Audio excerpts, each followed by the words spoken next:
It was one of the most shaming, self-abasing apologies ever made in the House of Commons, indeed arguably in any Western legislature.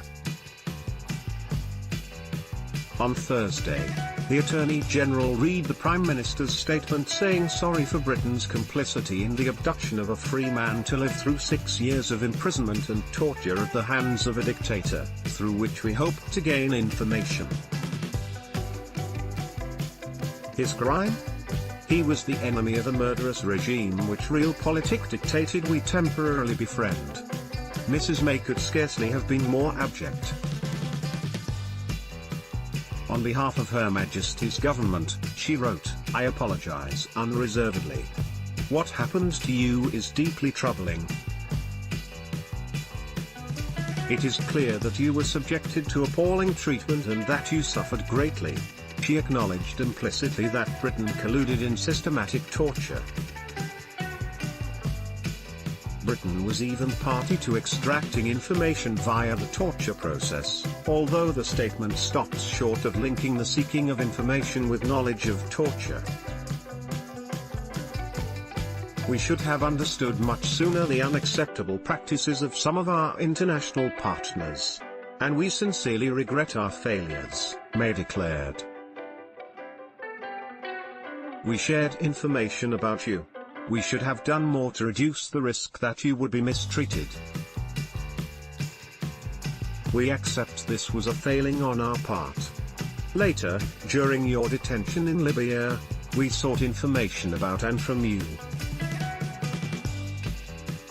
We wrongly missed opportunities to alleviate your plight. This should not have happened. The dictator was Muammar Gaddafi. The man was the Libyan dissident Abdel Hakim Belhaj and the year was 2004. Tony Blair's government slipped the whereabouts of Belhaj and his pregnant wife to the CIA, who abducted them and organized their dispatch to Libya. Belhaj's wife, imprisoned in a nearby cell, could hear his screams. After giving birth, she was released to live in Libya under surveillance, never leaving her house. Tony Blair left, shakes hands with the Libyan dictator Muammar Gaddafi in 2007. Photograph, Stefan Russo PA. The allegation is that British agents were present at some of the torture sessions, hoping Belhaj could reveal possible links to Al-Qaeda. Belhaj, hearing the news in Libya, was gracious. After 6 years, at last justice has been done. A great society does not torture, does not help others to torture, and, when it makes mistakes, it accepts them and apologizes. Britain has made a wrong right today, and set an example for other nations to follow. Here is hoping. It was because Belhaj refused a financial settlement, insisting on an apology while threatening a court case, that the scale of British involvement has been revealed, secured by the tenacity and skill of the Human Rights Campaign Reprieve, and of Lee Day, the law firm that represented him, and brilliant journalism from the likes of The Guardian's Ian Cobain. Hats off to all of them, and to the British legal system that still confers justice, however slow, expensive and hard-fought. That is not true of many countries. Yet for all that, Belhaj, and the cause of the rule of law, got lucky.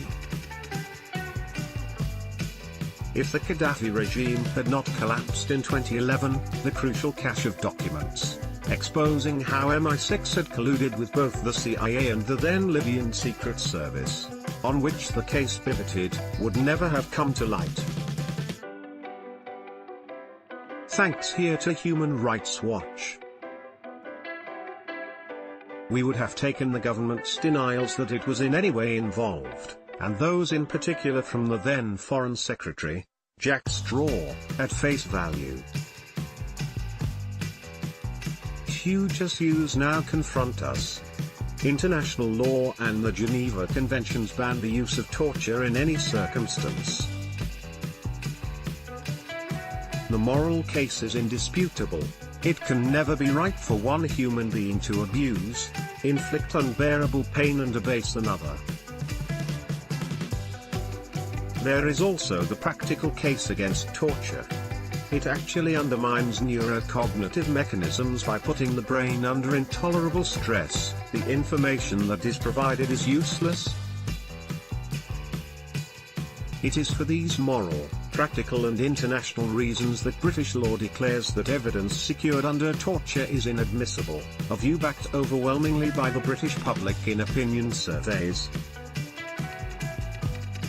Yet Blair, Straw and MI6 contributed to the abduction of Belhaj, an act they should have known might lead to torture.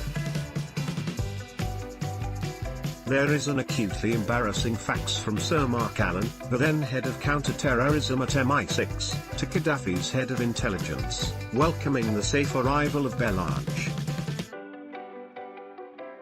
Blair told his inner circle that he was not going to make the same mistake as Harold Wilson in not siding with the US over Vietnam, and said publicly in 2005 that the rules of the game on human rights had changed.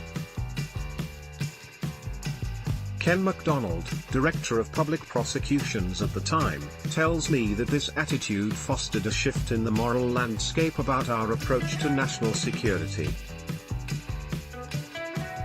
It came from a wildly exaggerated view of the threat posed by Al-Qaeda to Western nation-states, degrading the agency's respect for traditional rights.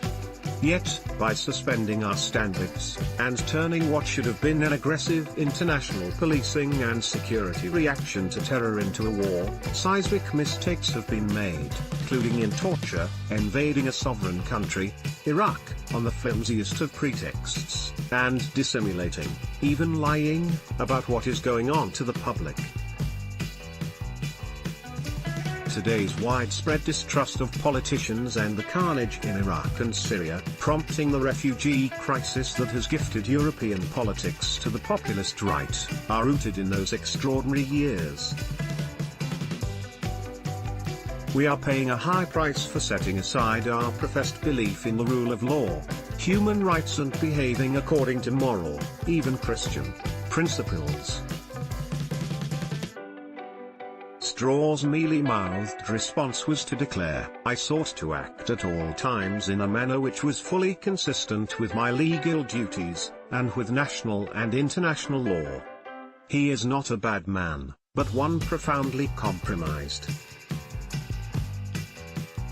A society, runs a Greek proverb, grows great when old men plant trees in whose shadow they know they will never sit. Straw should plant a tree.